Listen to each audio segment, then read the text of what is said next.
Good morning, everyone. It's Friday, day who knows of the COVID pandemic. It all begins to blur. So I wanted to read you a couple toolboxes out of Shut It Down, Stories from a Fierce Loving Resistance, because I know that all of you are very busy lives and no extra time on your hands. So this might be a good opportunity to just have some fun. Okay, so this first toolbox is on direct actions. What are some of the tactics available to us in our toolbox?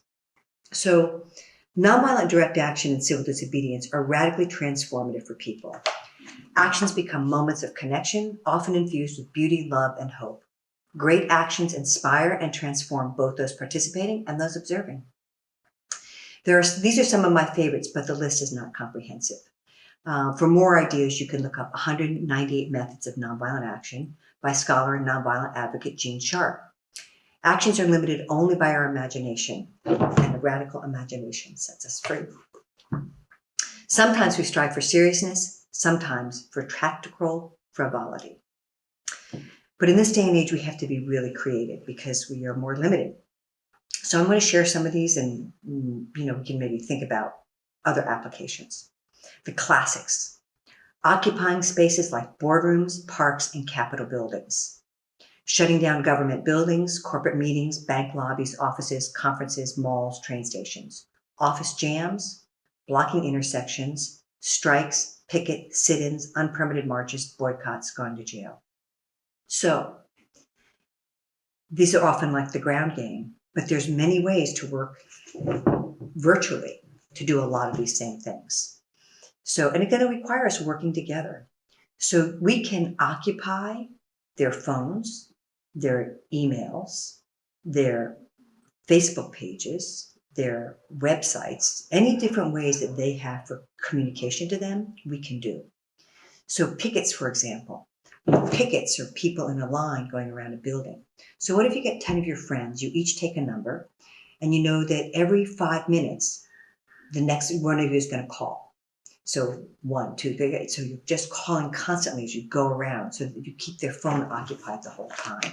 What about strikes? Strikes, I got to just say, we have got to up our strike game. And we have an incredible opportunity right now because we're all at home. And they're going to make us go back, but we don't have to. We don't have to go back to the same conditions. So let's start striking from home and use some of these other tactics to put the messaging at our window on social media. So strike at home, folks, and rent strikes are happening. We need to stop. Strikes are the ultimate form of non-cooperation. We have to stop cooperating with these unjust systems. We have to stop cooperating with Wall Street. So using our bodies, flash mobs, flash dances, dance parties, body sculptures, freezes, swarms, earthquakes, human surges, human waves, die-ins, sick-ins, art-ins, snake marches, black blocs, pink and silver blocks, flying squads, wildcats or breakaway marches, human perimeters. So we could do sick-ins. We can, again, call them and just start coughing on the phone. Just cough. And we can, again, organize ourselves to be calling them constantly. Just they pick it up, just start coughing. Oh, I'm not feeling well. We can do pictures of ourselves. We can flood them with images of us dancing or we could take pictures of, let's say if you do environmental work, you could take pictures of animals that are going extinct. And you can just email those. We just flash bomb their electronic communications with images of these animals. Or if you're working on prison abolition, right? Taking pictures of prisoners behind bars, flooding them so that their emails, they're, constantly being flooded with images of people whose lives are at risk because of their criminality. Freezes. Right now people are outside at 7 o'clock in New York City every day. People are going outside and clapping to, basically express their gratitude to all the frontline workers. We've been seeing this in Italy, all around the world. People are going outside and making noise, which is actually the next section in the toolbox, making noise. A cacophony of resistance occupies spaces and attracts attention. Use drums, whistles, pots, pans, horns, bells. Local singers and musicians singing right in place at the right time. Portable speakers blasting music or sound. I bet you all have speakers in windows.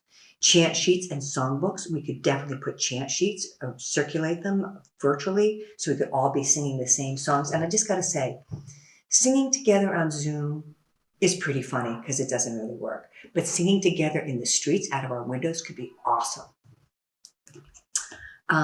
Marching bands, choirs, the Infernal Noise Brigade, chinchinas, which are the shakers and the noise, when you put BBs inside. So again, we could just be blasting music to our neighborhood. We could have like blastathons, and every different house has an opportunity to play their favorite song. So that music is filling the streets. And songs of resistance. Depending on where you are, you have more or less flexibility in your movement. And we know that a lot of businesses aren't even operating. But again, I believe this is a time for us to do research and to find out more about where do we find these people who are profiting from all of this morass? Where do they live? Because you might be able to drive by and with a sound system in your car and blast them with some good political music to wake them up. Okay, other things. Arts, ritual, and media. This is the last section. Banner drops, ceremonies, rituals, prayers, flags, candlelight vigils, giant puppets, torchlight marches, billboards, social media campaigns, posters that can be taped and stapled, ring of fire, which is where you put signs like election signs all around the people you're trying to move, light boards and projections, contestorias, which is stories with art images, newspaper wraps where you do funny newspapers and put them out, culture jamming means, street theater productions. Again, any number of these things could be done right now. Banner drops out the windows. I actually think that banner drops off of bridges could still be done as a safe tactic right now. Don't know how many cars are going by, but not all the states are shut down. So again, depending on where you live, this would actually be another moment of solidarity. For those of you that can get out and where there is still traffic, you could be doing banner drops for those of us that are homebound. Flags, I love flags. We could have messages on the flags. Everyone could have flags out their windows. So on May 1st, when everybody's striking at home, everyone could hang a red flag out their window. Projections. If you've got an LCD projector, you could set it up and do a projection. We could actually, where I'm sitting right now, there's a lot of windows across the street, and maybe it's movie night at our house. So we've got a projection up on our building so everybody across the street can watch this. We're sending messages. Because again, one of the things about our resistance work, we know we are trying to cost, for those who are profiting and doing harm, we're trying to cost them money. We're trying to disrupt their ability to do business. And we're trying to expose them for who they really are. And so we're always trying to find tactics that are impacting their ability to do what they're doing. But the truth is, a lot of our resistance is also about keeping us inspired, keeping us happy, finding joy.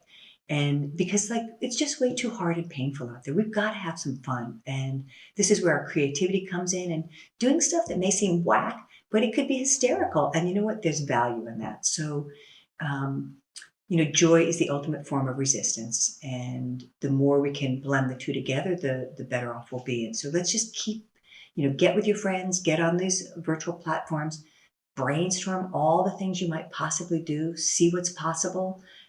But the most important thing is get with your people and work together. Because, and then, I guess I just want to say this. I, like everybody else, is trying to figure out how we do have impact right now. And what I do know is that it's going to take a lot of us working together. And so how do we figure out how we are building our networks so that we can take, collective action together, whether it's to take down Trump, whether it's to shut down Fox News, whether it's to go after all these prison corporations that are refusing to let people out. I don't know the answer, but let's just keep trying. And let's have fun, and let's make sure that we keep our radical imagination strong in these difficult times.